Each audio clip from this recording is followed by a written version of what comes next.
Received half a phone sent by a fan, the screen and back cover were smashed, and the entire phone was bent into an S shape. The fan said he was a victim of marriage fraud, and the crucial evidence was stored in this phone. He hoped I could try my best to repair and retrieve the data inside. Seeing our fellow brothers scammed like this, I couldn't help but feel angry too. If I can't fix this, I'd feel like I let down all the brothers who liked this video. But when I took out the motherboard, my excitement instantly turned into disappointment. The entire motherboard was broken into two pieces, and the CPU area was severely deformed after peeling off the shielding sticker. We removed the heavily warped shield. It became even more apparent. The CPU and motherboard had bent together into an S shape. Under the microscope, the top layer RAM showed no cracks. But the heavily deformed main CPU layer was a different story. We used a heat gun to remove the CPU and took a closer look under the microscope. The main CPU wasn't cracked, but it was severely bent and slightly bulging. Damage like this to the CPU typically means it's beyond repair.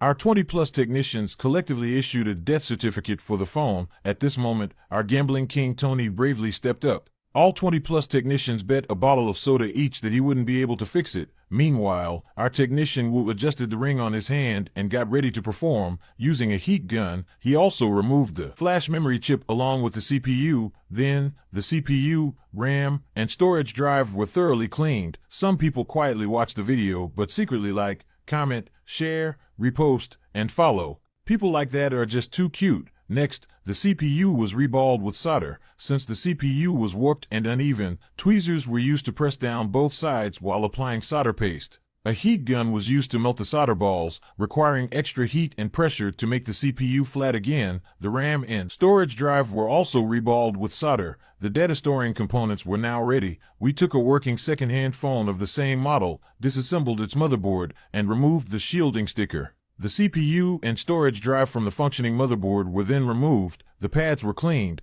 and the repaired CPU and storage drive were soldered onto the working motherboard. Next, a solder wire was connected to the motherboard's positive terminal for testing. We applied power and checked the current flow. Pressing the power button, the current jumped to 200 milliamperes, then jumped again. This type of current indicated that the CPU and storage drive were functional. There was still hope. The CPU might not be damaged after all. We proceeded to install the reballed RAM, powered it on again for testing. The current spiked and then dropped back, a normal startup current for a phone requiring a battery connection to boot. Installed the motherboard back into the phone shell and connected the battery. The moment of truth arrived. The logo appeared. The phone successfully booted into the system. However, the phone had no service, and entering a password caused it to reboot. This was because the Qualcomm 865 CPU uses an external baseband, which is encrypted with the CPU. The corresponding baseband also needed to be transferred to the new motherboard. After installing the baseband, we reassembled the phone for further testing, entered the correct password, and successfully accessed the system.